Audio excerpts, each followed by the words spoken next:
हनुमंताचं स्तवन आणि गुणवर्णन करणारं अत्यंत प्रभावी असं पवनजाष्टक स्तोत्र. या स्तोत्राच्या नित्य श्रवण किंवा पठणाने भय, शोक आणि शत्रूपासून निवारण होते. अथ पवनजाष्टकम्.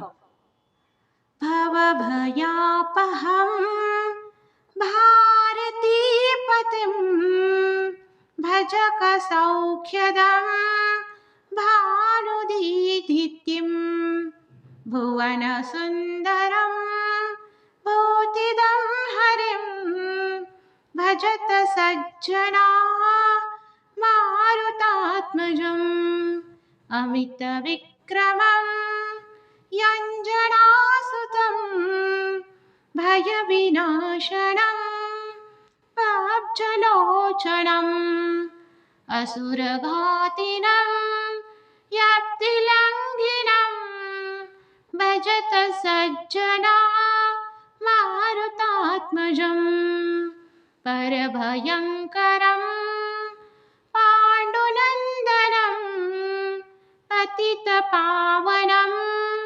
पापहारिणं परमसुन्दरं पङ्कजाननं भजत सज्जना मारुतात्मजम् कलिविनाशकं कौरवान्तकं कलुषसंहरं कामितप्रदं कुरुकुलोद्भवं कुम्भिनीपतिं भजत सज्जना मारुतात्मजम् मतविवर्धनं मायिमर्दनं मणिविभञ्जनं मध्वनामकं महितसन्मतिं मानदायकं भजत सज्जना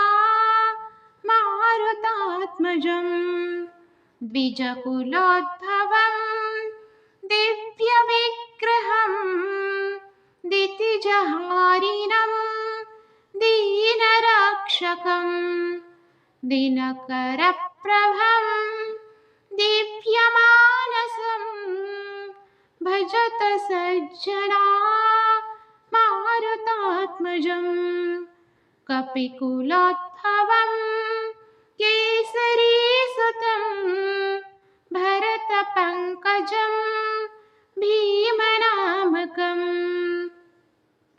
विबुधवन्दितं विप्रवैषजं भजत सज्जना मारुतात्मजम् पठति यः पुमान् पापनाशकं पवनजाष्टकं पुण्यवर्धनं परमसौख्यदं ज्ञानमुत्तमं भुवि सुनिर्मलं याति संपदम्।